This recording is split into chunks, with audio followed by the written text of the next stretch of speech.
On live. Hello, everybody. Sorry for the delay. If you can hear me, type llama in the chat so we know you can hear us okay. We had a little bit of technical difficulties. Sorry for the delay here. I know you guys are all excited to see what's going on today. And trust me, it's going to be good. So type llama in the chat and let me know if you can hear what I'm saying. I got to see some llamas. Any llamas yet? I see people signed in from everywhere. Ah, perfect. Again, I'm sorry for the delay today, guys, but we are ready to get started here. So welcome. My name is Anna. I'll be your host this morning, afternoon, whatever it is for you guys. And I am here with Sarah Stokes. She's our artist today. We're very happy you all joined us. If you guys have questions, make sure you put question in all caps so we can see them clearly. And I will be passing those along to Sarah as she paints. So if I skip your question, don't worry, we'll have a Q&A at the end so I can go back and make sure we get them all answered for you. So stick around, okay?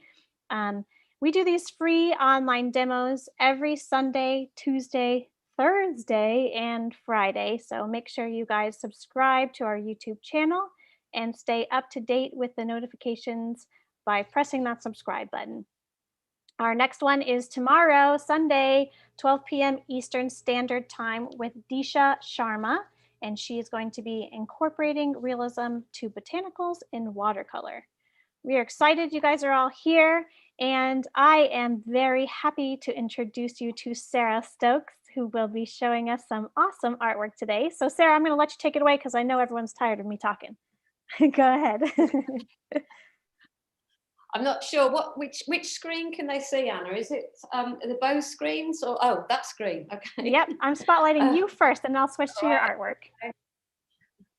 Well, hello everybody. I'm currently in Arley at the moment, and it's a beautiful afternoon, and it's just gone 5 o'clock UK time, and there's birds singing and mowers in the background. Everybody's cutting their grass now because it's obviously spring.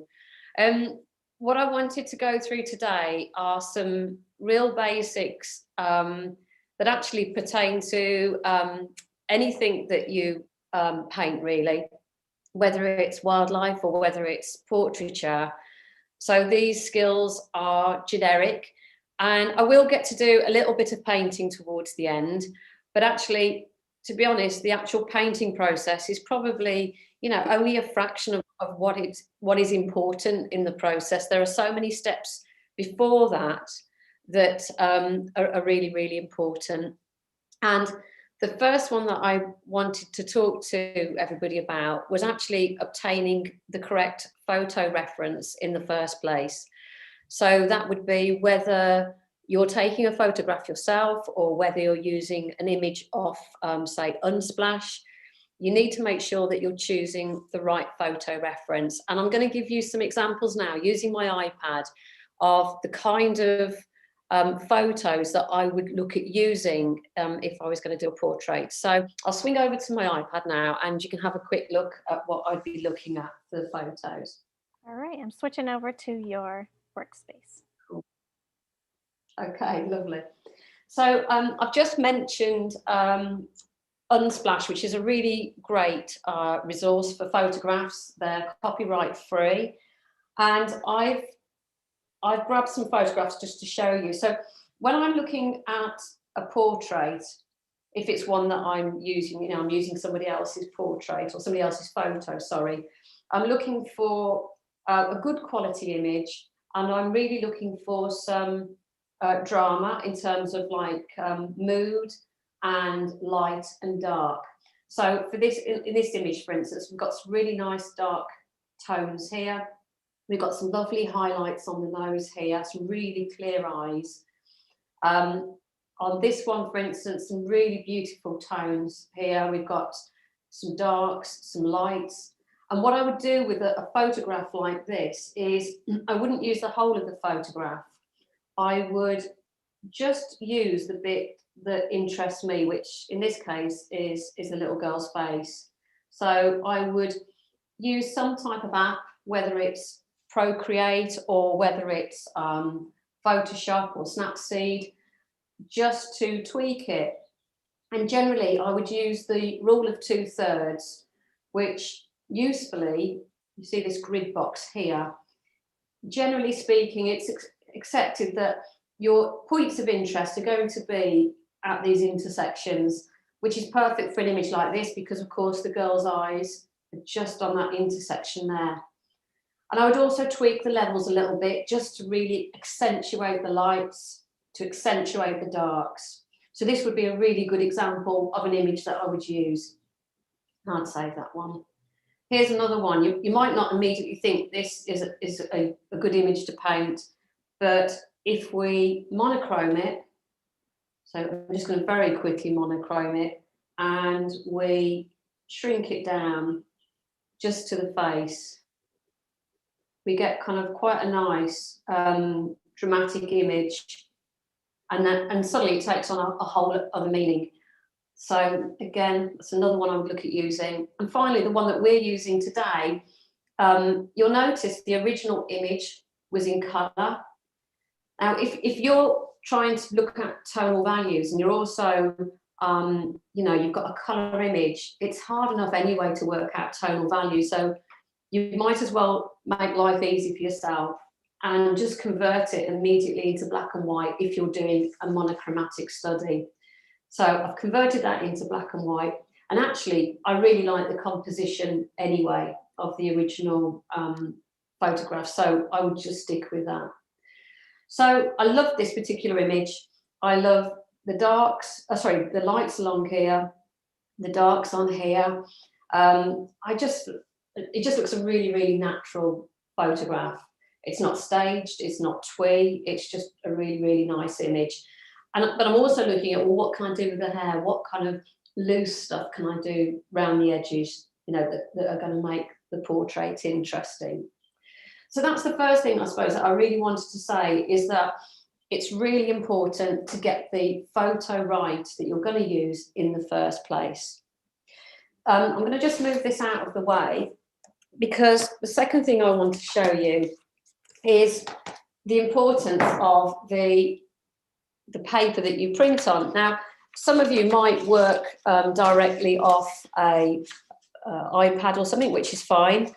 I don't, because I suppose I'm old school, and I really like to have an image right up close to where I'm painting, and then I can compare and contrast continually without looking at a bright screen. But I just wanted to show you these.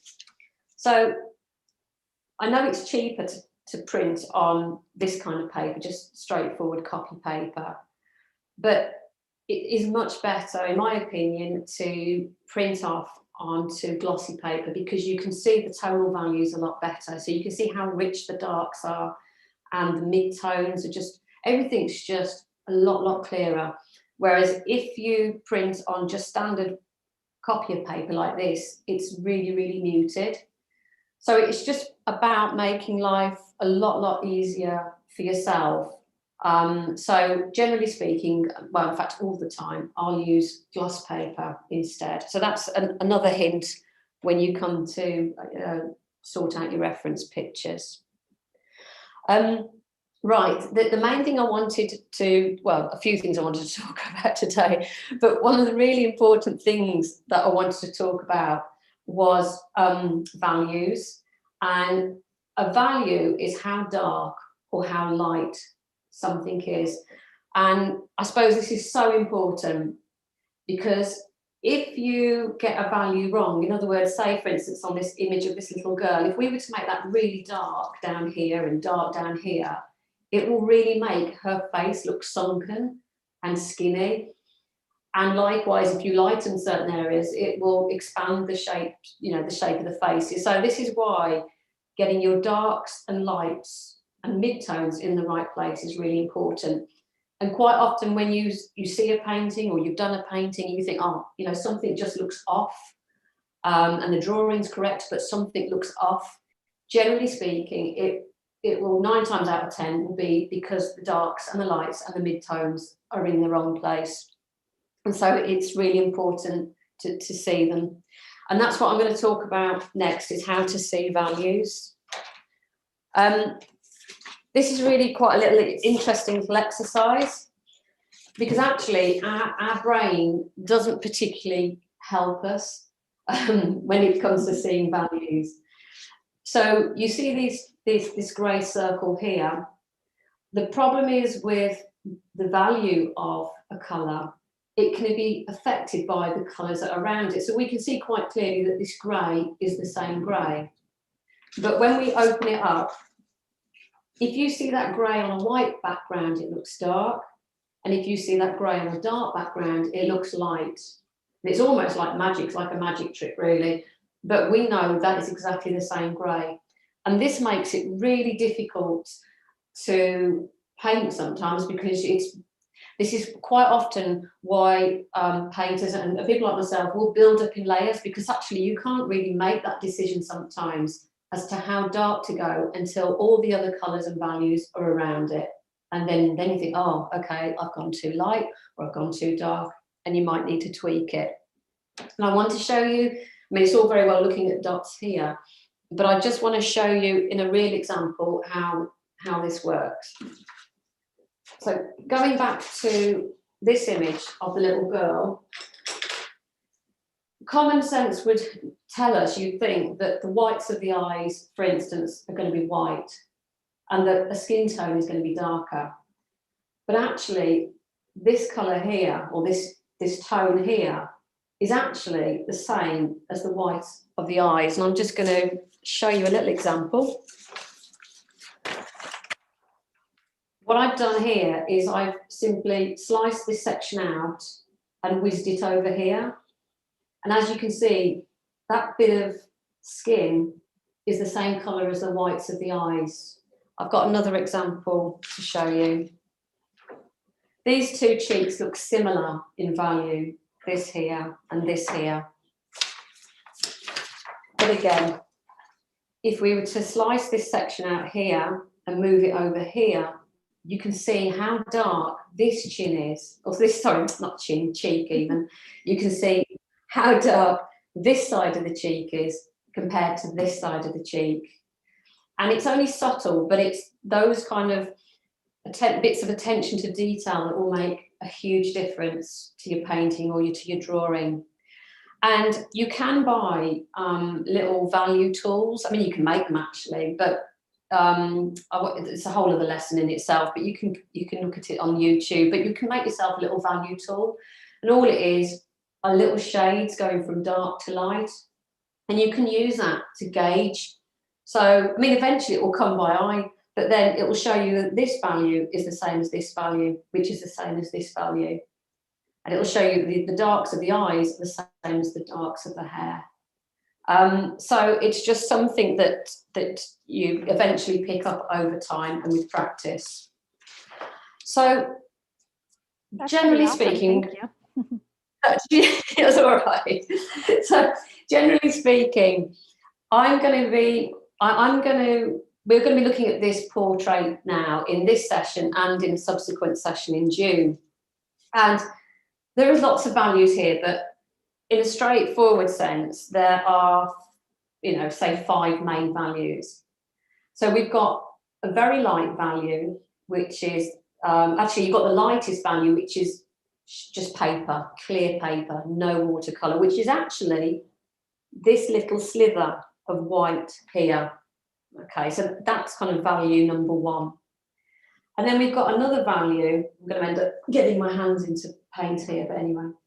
We've got another value, which is pale. And that would be this kind of value, the next one down, which is going to be value number 2. We've got a next shade down, which would be that one. And I would say you're looking at around about this kind of darkness, maybe something like this. That would be value number 3.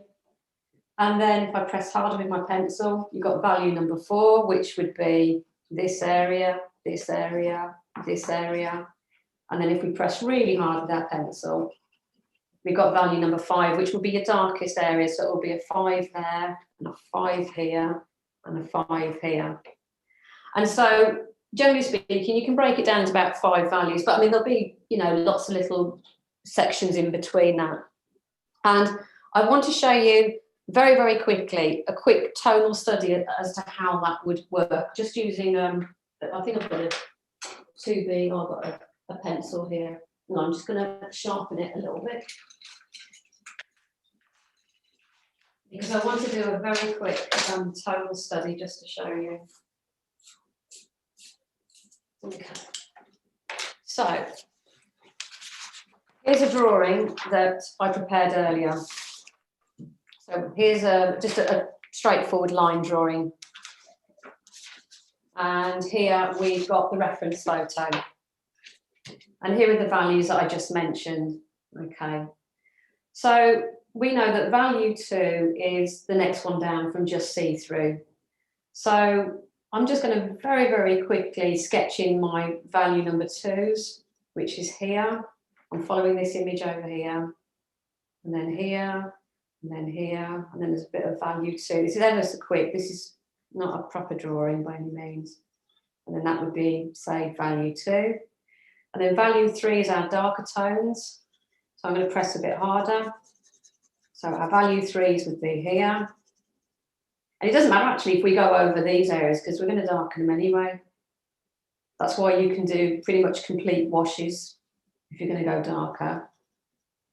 So we've got our value 2. Value 3 is kind of like these sections. So we'll do a bit of a value 3 going on there, under the eyes. You'll find in a bit, when we pop the actual eyes in, it will kind of come to life. To the side of the pencil, it's quicker. So with the pencil, it's kind of just a practice to find your values? Yeah. I mean, eventually your brain will get used to looking at it anyway, but it might be a useful exercise if you're not used to looking at values. And I've seen artists do this with forest scenes, you know, anything, just to work out what something looks like and their values. So yeah, you can adapt it for anything really. And I'm just going a little bit darker to our kind of 4th value, which is up here. Is this typically how you approach a portrait, or is it more just to show everyone that how you can practice the values?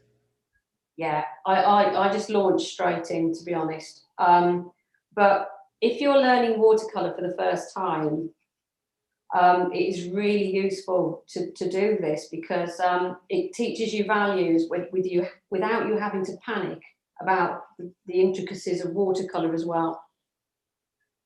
Because if you launch straight into watercolour, there's enough things to worry about without having to worry about values. So a quick pencil study is just really, I mean, that eye there, I mean, and it also gets you used to looking at shapes, and it stops the whole hang up about, oh, you know, that's an eye. Because actually, it doesn't matter that it's an eye or a nose or a bit of hair, it's a shape. It's a dark shape.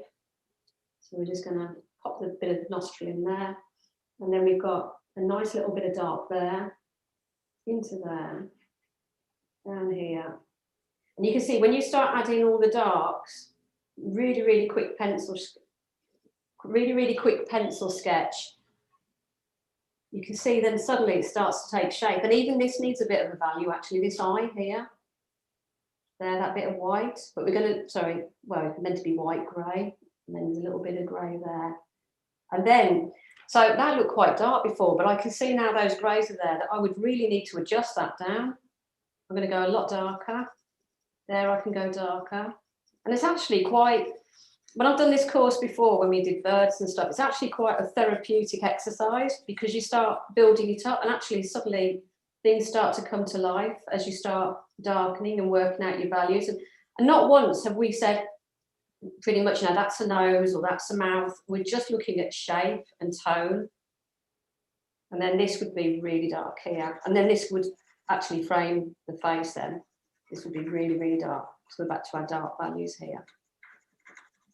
Just scribble those in. So you're just kind of getting used to where all the values are, and you can build up as you go along? That's it. And actually, It's more effective, actually, if you use charcoal, because with charcoal, you can get really dark, really, really dark. And then you've got a really, really dark bit there, and then a really, really dark bit there. It's crazy how And quickly it came to life. it kind of comes to life really, really quickly, because the tendency is if you're asked to draw a face, you know, just from memory, you'll end up drawing a nose like this and lips that look like this, you know, like a kid would really. But actually, it's not that in real life. It's just shades and shapes, you know, and you can see how it goes from a sketch to a drawing literally within 5 minutes if you get your darks and your mid-tones and your lights in the right place. Smudge all that in. And it's just a bit of fun, but it just gets you used to using all those 5 values. And doing a bit of practice like that before you launch into watercolour is really, really useful. I mean, if you're an experienced artist or a painter anyway, you won't need to do any of this. But if you're quite new to a medium, I think it's, or to the whole concept of seeing tone, it's really basic stuff that is a good idea to do. Yeah. You know?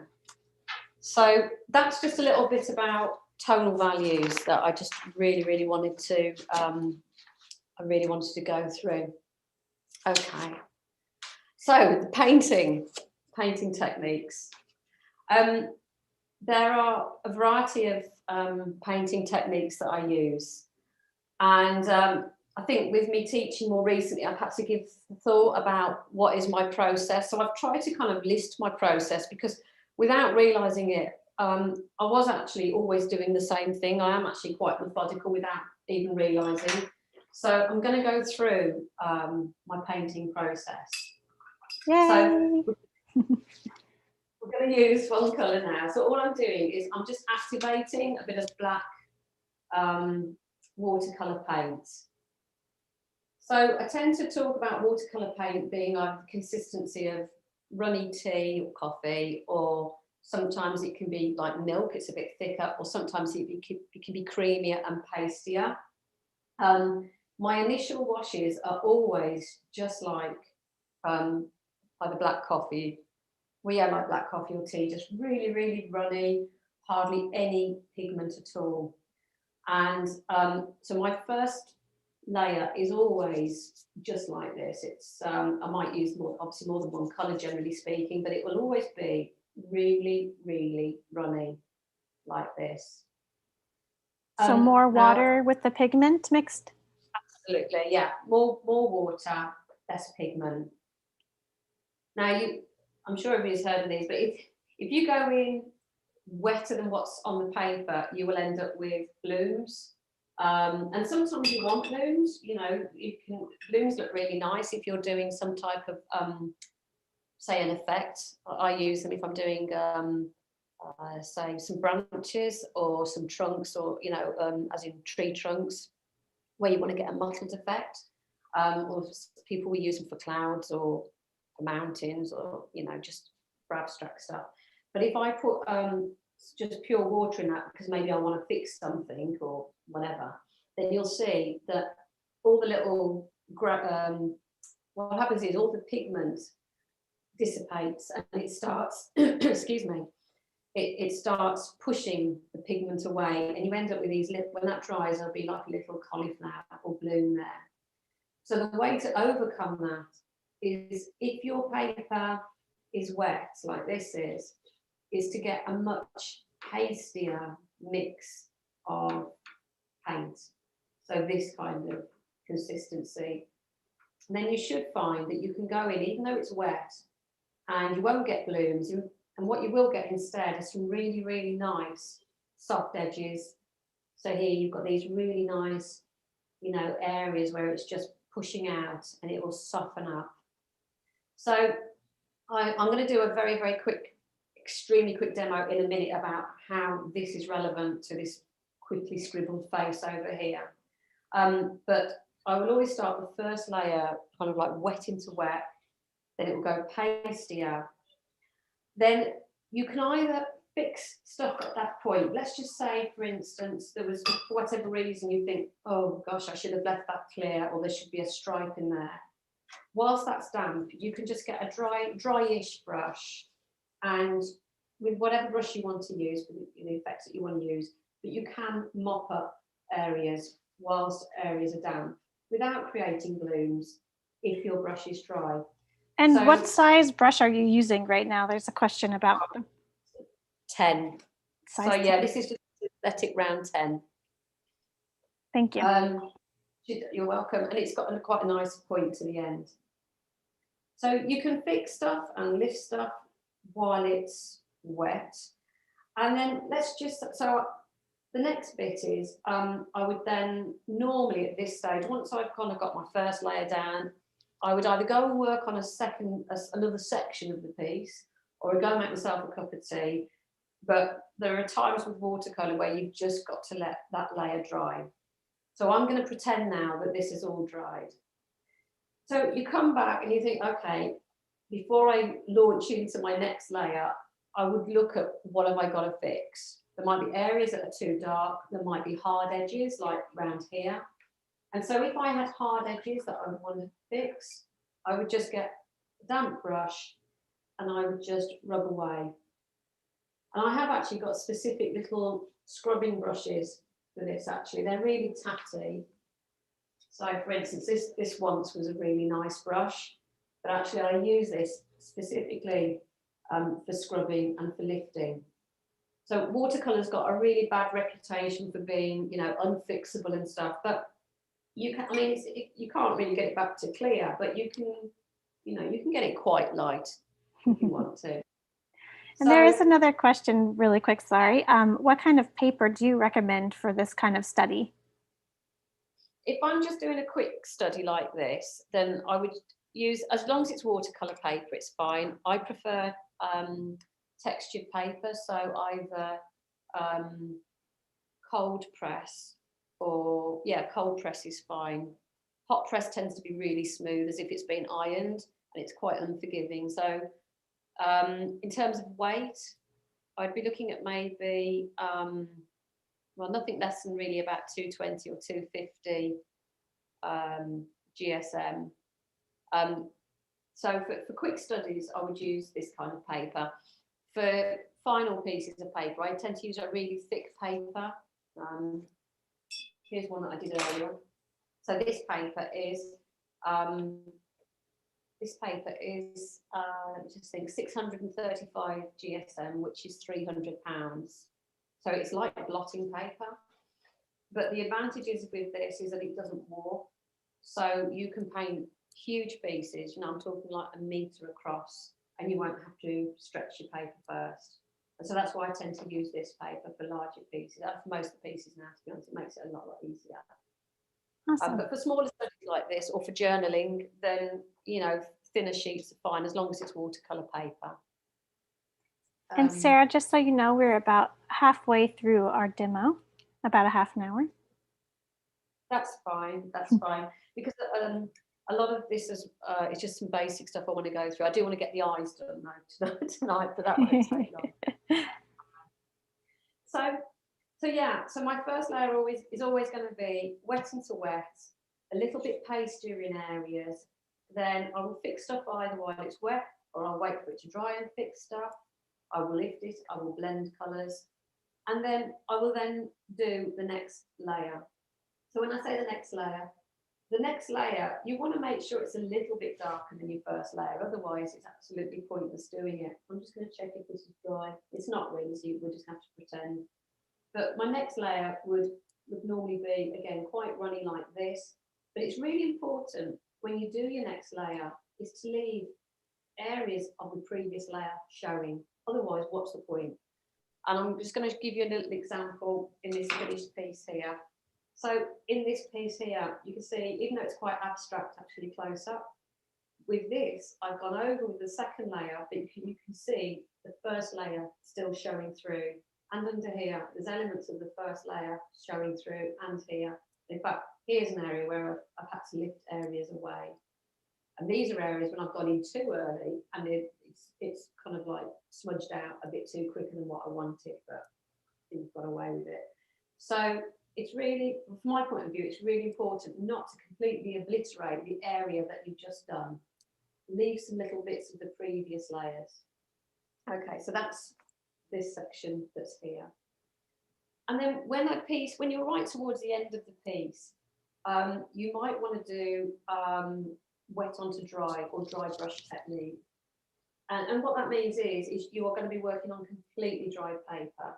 So this might be, for instance, if you were doing abstract elements, so for instance, on this area here, we've got what's called dry brush technique.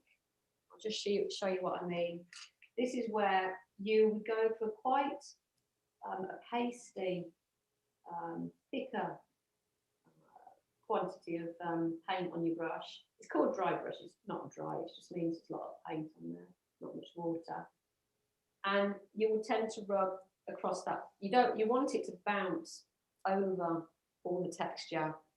And it's used for so many effects. Like, for instance, that could be used for a seascape. So it could represent the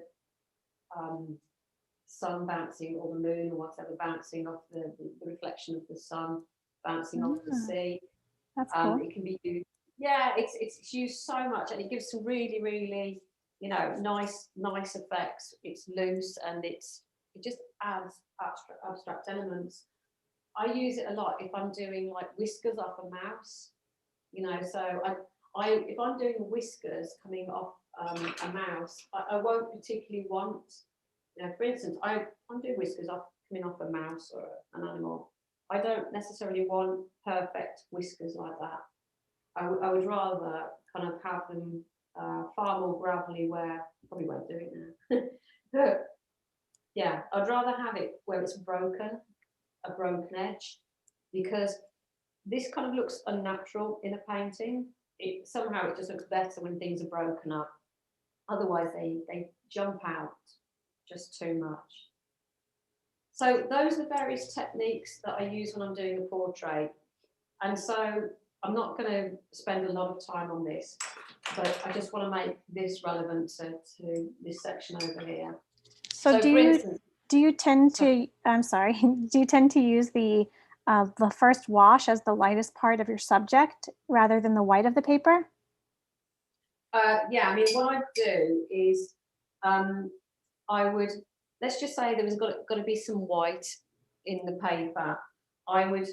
You've got two ways of doing this, actually. You can either cover the whole of your paper with clear water and then drop your colours in, apart from the bit of white that you want to do. Or if you're feeling a bit braver, you can go in, for instance, with your pale grey straight away. Okay, but again, just leave that a little bit of white. So, for instance, remember that we said there was this section here that I've got a slice of white in there. You wouldn't have your pencil mark as dark as that, by the way. I'm just doing it for the purposes of the video. But yeah, your first wash would be, and when we come and do this in June, then this will all be apparent. But your first wash would be all of this. Doesn't matter that all this is grey, because you can see from the picture, this is your number 2 tonal value. So this would be your first wash. Okay, but you've still left that element of white in the eye. And then whilst that's wet still, you would go in with your pastier black, and you'd be looking for that number 3 hue. So these kind of areas, it might come out a little bit dark. I mean, that's the other thing to bear in mind, is that watercolour will dry probably about 2 shades lighter than what you expect. So you'd be dropping all this second shade in now. And in fact, you might even go in a little bit darker, say on the eyebrows. I'm just doing this ever so quick, just so you can see which bits I do at what stage. And so I will be doing this properly when we do the workshop. Okay, and we know that's going to be dark, we know that's going to be dark. And it's best at this stage not to worry too much, because most of this, and this is just pure water, by the way, just to blend it out, most of this is going to be covered with subsequent layers. Okay, and then down to there, and then, so as long as you don't go too dark, because I've deliberately left that light because I can see that's light, that's lighter, that's lighter, that's lighter. I'd obviously take a bit more care than that, but that would be my first layer, so that's taken care of those two sections there. And then I'd let that dry, I'd fix stuff, I'd correct stuff, and then I'd go in with my next layer, and then probably one more layer at the end. Awesome. So is that kind of pretty much explained how that pertains to that? Yes. Clear enough? Would you mind reading that list out loud? Some people are having trouble seeing it.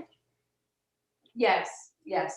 So the first section was wet into wet, and so that was the really loose, just like that, wet into wet, just pale grey, which would have given us value number 2. So it's not the white of the paper, but it's the next one down.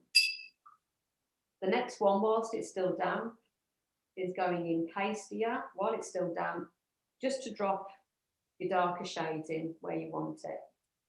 So that's number 2, going in pastier while it's damp, trying not to get blooms. Okay, and the way we got blooms was by putting lots of water into those areas as it's drying. Then you can either fix and blend whilst it's damp, like that. You think, oh, I don't want that bit there and I don't want that bit there. Then, I mean, this is just my method, everybody's different. Then I would probably go and have a cup of tea and let it dry. Then I would come and evaluate the areas and think, oh, that's too harsh an edge, I'm going to lift that off, I'm going to add a bit of colour, I'm going to lift that off. Then I would do a subsequent layer on that dry area, and that subsequent layer, I would make sure that some of these lighter areas come through, so I wouldn't completely obliterate this because that would just be pointless. And then when that's dry, maybe sometimes when it's a bit damp, I would then do a third and possibly even a fourth coat of some really, really dark tones, getting these really, really dark, and also the very precise lines as well, and also some dry brush technique as well. So you kind of build it up in 4 stages, just adding up as you go. Perfect, thank you. You're welcome. Okay, so so we've talked about tone, and we've talked about brush technique. I know we're zapping through it because it's only like a 45-minute introduction, but it's really good just to do, joking apart, it's just to do little practice runs like this in the same way as we did this. It's important not to get precious about your work. When we invest time in stuff, we're reluctant to chuck stuff in the bin, but actually it's only by playing about with stuff and looking at, actually I quite like that shape there, and it's only by doing this, making notes, that you get to know because everybody's paint and brushes and paper are going to be completely different from each other. I use a certain brand of watercolor, and that's going to work differently from perhaps another brand. Some of them are like really heavily granulated and stuff, so it's a question of playing about as well, experimenting. So the actual image itself. Okay. And I'm just gonna pause you real quick just to mention your mini workshop, because if you guys are really enjoying this, I highly recommend jumping in and signing up for that mini workshop. It's going to be on June 19th, and Sarah's gonna go into more details about the portrait as well. So I posted that in the chat for you guys. Super. Okay, right. So as you've seen this final image, which is the one we're going to be doing in June, but this is how it started out. And so some of you, some of you will have seen maybe the gridded image that was posted with the attachments, I think, wasn't it, Anna, on this, I think. It was a gridded image that you can get hold of, I think. Yes, I think I posted that in the chat, and I will post it again just in case you guys would like to see that. Okay. Some of you may or may not be familiar with the gridding technique. It's not cheating. Everybody goes, oh, it's cheating, and tracing is cheating. You know what? I don't really care, as long as you end up with a really good painting at the end. Because to be honest, once you've got paint on here, you've lost that grid image anyway, and you are going to have to rely on other points of reference within the face to make judgments as to where everything else has got to go. But just to give yourself an easy life, you can freehand this if you want, but if not, then I would really highly recommend the gridding technique or tracing. And if any of you want to talk to me about gridding in the questions and answers afterwards, then I'll gladly run through how to grid up. So what I did earlier on is I gridded up this image, and so we've got a copy of this image here. And like I said, I like to use a photograph right next to my image, because I find if I've got some like laptop or iPad over here, probably because I'm short-sighted as well, I find that really frustrating. You know, for me to assess, oh, sorry, move the camera, but for me to assess tonal values, I like it right next to where I'm working. So what we're going to do now is we are just going to very simply just paint these eyes. And eyes quite often frighten a lot of people, but actually you just have to forget about the fact they're eyes, and you just have to think they're just shapes like everything else. So for this, Sarah, do you think we could zoom in a little bit? Is that a possibility? I can drop the camera down, but you might end up seeing a leg, but I don't think that's a problem, is it? No, if we just move down a tiny bit, I think for this part. And also, we're going to just go over just a little bit since we ran a little bit late, so we still have some time left. And if you guys would like to fill out our survey as well, I'll post that in the chat. And that just helps us grow and know what we're doing well with. So if you want to take a minute to fill that out, that would be very helpful. People are saying they already signed up for your class. Yay! Really? Oh, cool. That's good. Okay, is that a better? Is that close up enough? That's good. It's a little tiny bit crooked. Yes. Let me just, Perfect. Let me know in the chat if that looks good. I think that's better. I think that looks good. Thank you, Sarah. You're welcome. Okay. Looks like the tables. I think because the legs, I've adjusted the legs of one thing, but anyway, not to worry. Right. We only need to see this bit. Well, no, we need to, yeah, we'll do this one first. So I'm going to use, what am I using? I'm using a size 6 brush. This might be too big. I might change it in a minute for a 4, but I'm just using a small brush. So we've already established that this actually is grey and not white. And in fact, the only bit of reflected light, white, I'm going to leave is here. So we're using that value number 2, which is going to look really, I'm not thinking at the moment, but anyway, it's going to look really dark. You're going to think, oh gosh, it shouldn't be that dark. And I'm going to pop that over the whites of the eye. Now, there's nothing stopping me doing the whole of that if I want to be honest. And sometimes, I don't know, sometimes I do for whatever reason, but in fact, the whole of that can be that colour. And in fact, even that can be that colour, because it's all going to be darker anyway. Now, if you initially see that, I think this is useful for me to cover it all over actually, because initially there'll be a sharp intake of breath and you'll go, gosh, why have you gone that dark when that's clearly white? But you'll see in a minute, it'll lighten up. And then we're going to do the same with this eye over here. So we'll get that lightest of blacks. This is just black I'm using watered down.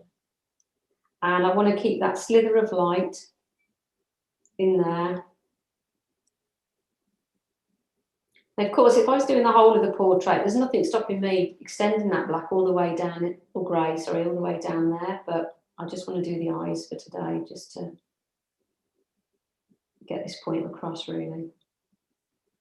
Okay. And might as well just do that bit there.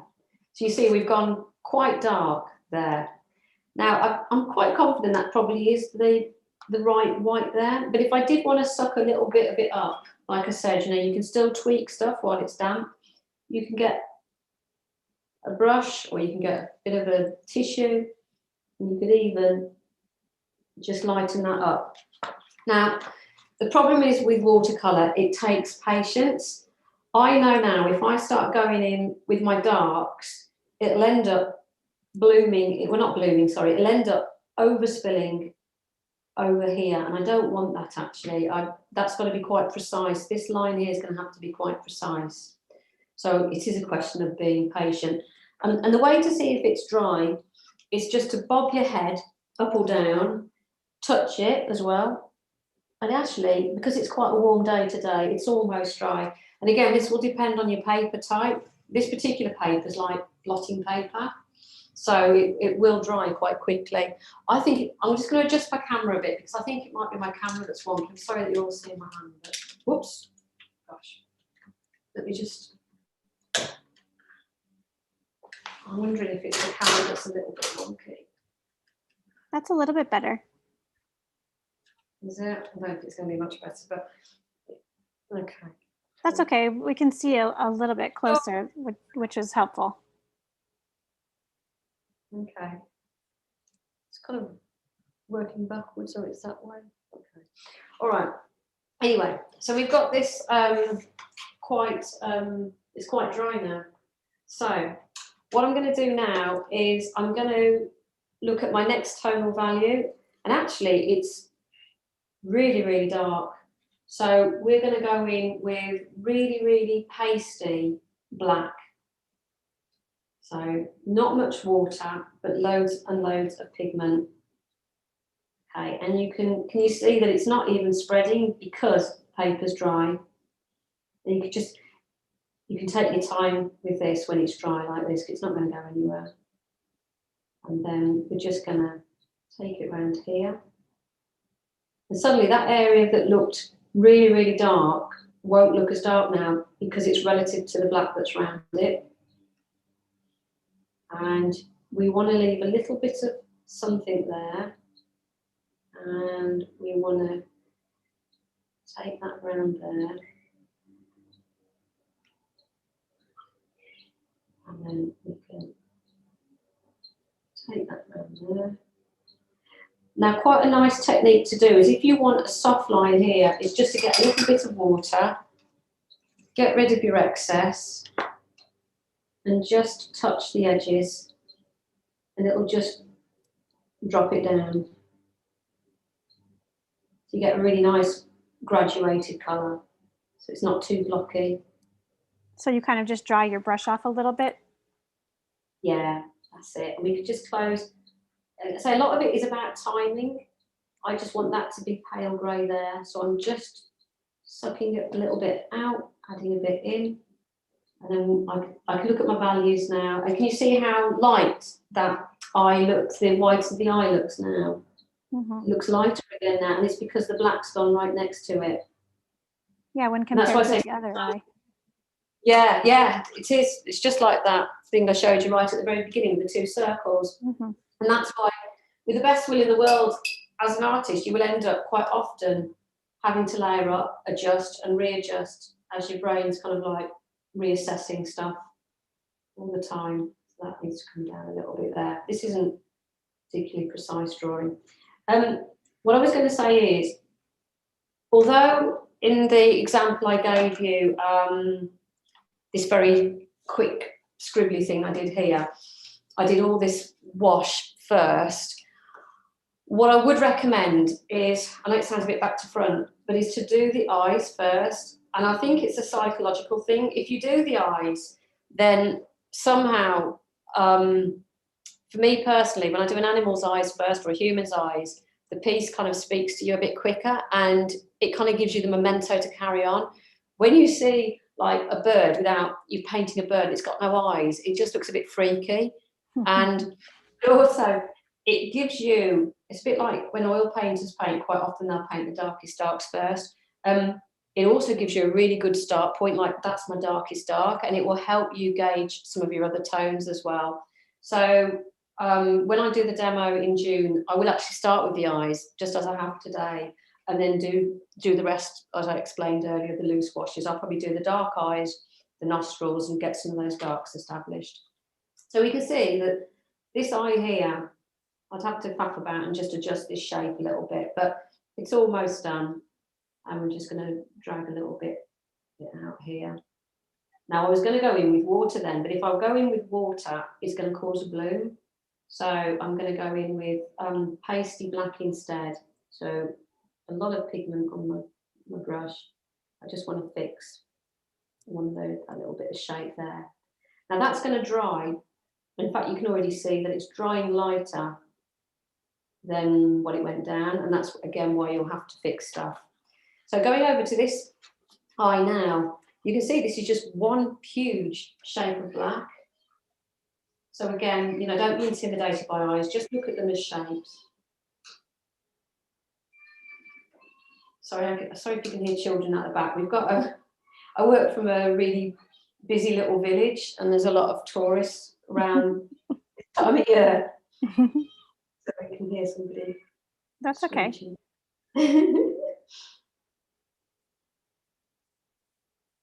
One of our viewers says they always feel like they can't get the eyes right, and the portrait won't make it if they don't get them right the first time, right? Yeah. Is that something you find? Yeah, and it's some of that can be down to the drawing initially, getting the drawing absolutely bang on. You've got to get the symmetry right with the eyes. The other hint is when you do in portraiture, it's slightly different from photography, but when you're doing when you're painting someone, they always say to make one eye more dominant than the other. And that doesn't mean make one bigger than the other. It means, like, let's just say you've got a bit of shine in both of the eyes. Only accentuate that in the one. So knock the other one back a bit.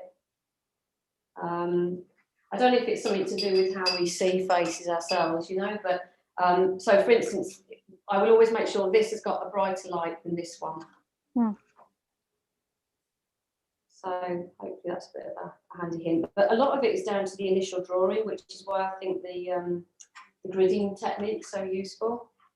And then I've just got a damp brush here, and what I'm going to do is just bring that little bit over there.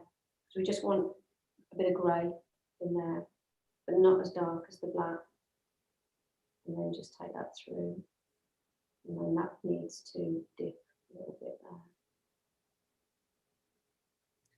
Okay.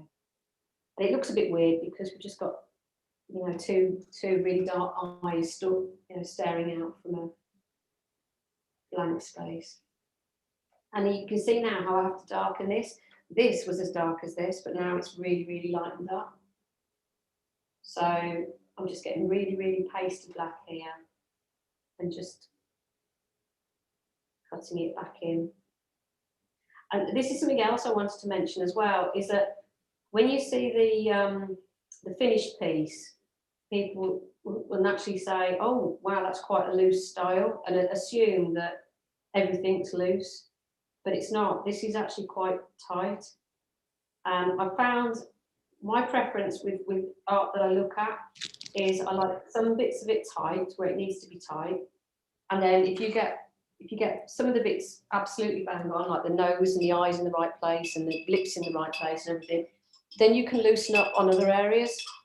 And that goes for animal portraiture as well. So if you're doing, say, a loose rabbit or a loose hair, a hair in a loose style, don't get the eyes wonky or the nose in the wrong place. You've got to get those bits bang on, and then you can loosen up on the ears or the whiskers or the body or the colours, and also get the tonal values right. Whatever colours you use, just make sure your darks are even if it's blue and pink you're using, just make sure that your darks and lights are in the right space, not in the right place even. So that's pretty much all that I was going to show in terms of the painting, is just to show you about how colours lighten, the various techniques that I use, and how I would start a portrait like this. So that's perfect. That's about it. I will open up the chat to any questions that we may have missed, or if you're itching to ask something, go ahead and type them in now and I can pass them along. I can see one already. Their question was about, do you print on, what kind of paper do you print on for your reference image? I just use, to be honest, whatever's cheapest on Amazon. So it can be something like Kodak do an A3, because I've got an A3 printer. So I just use glossy photo paper. Glossy So photo paper. yeah, nothing expensive, just the cheapest one you can get from Amazon or whatever, or eBay or whatever. Awesome. And what is a major thing to study for hyper-realistic painting?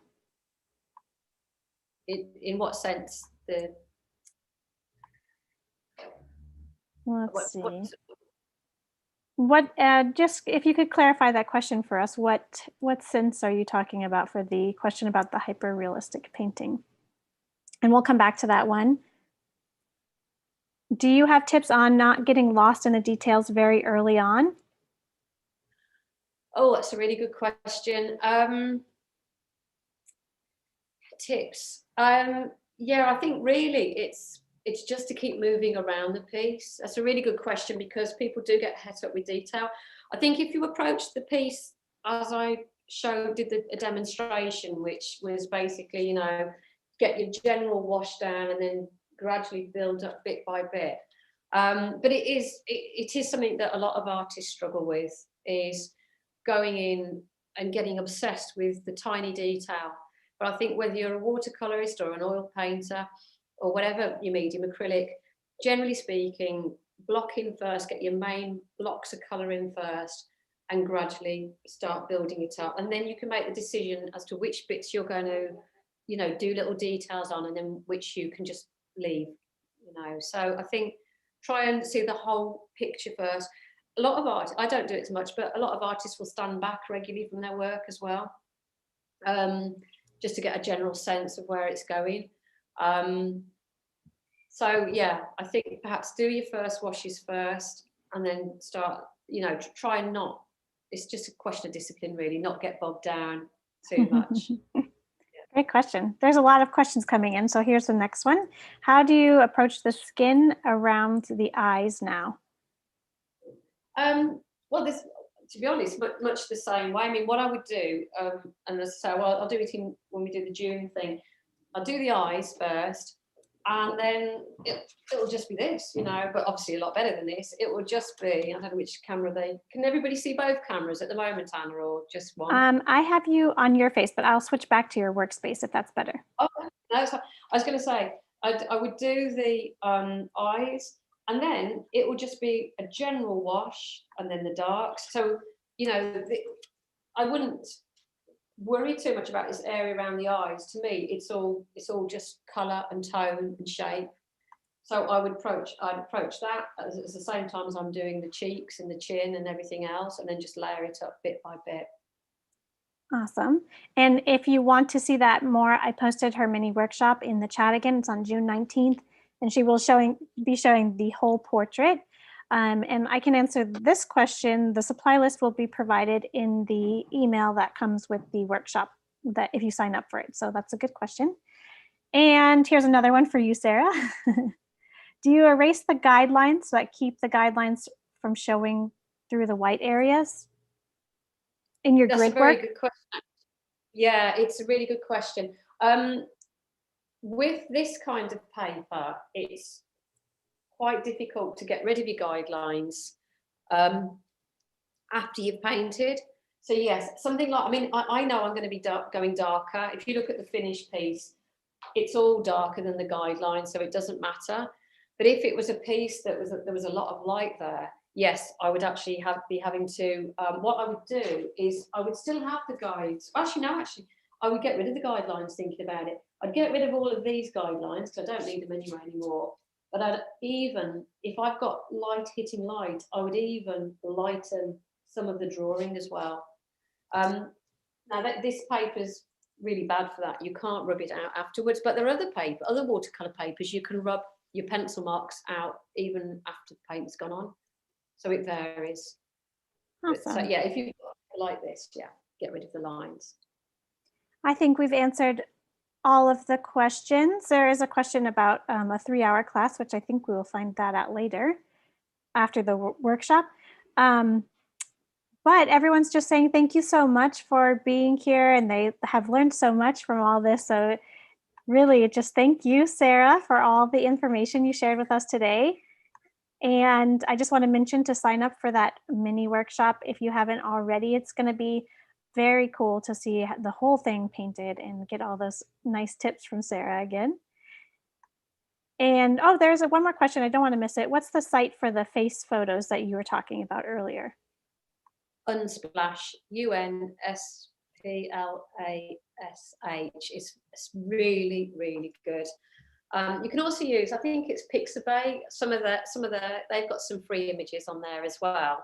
But Unsplash, yeah, there's some incredible images there. Some really, really talented photographers.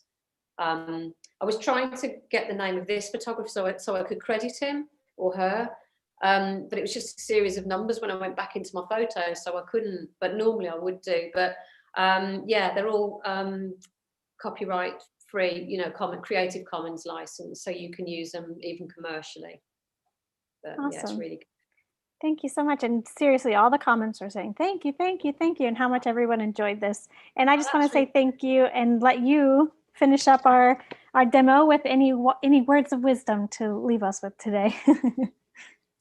sorry. What was that? Sorry, have I got anything to say? Did you Yeah, say? anything you Oh, would like to end us with today? oh, yeah, I think no. This is the only thing I would ever say is to have fun with it. Don't be hard on yourself. Don't expect like something to happen overnight. You will have the odd happy accident, but really just to have fun with watercolor and to explore it and get used to it, and don't be hard on yourself if it doesn't go exactly the right way.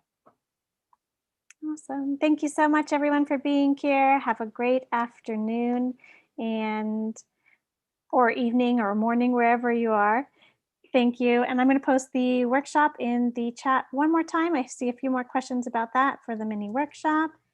And this video will be playing again as soon as we finish recording. It should show up on YouTube. So thank you once again for everyone being here.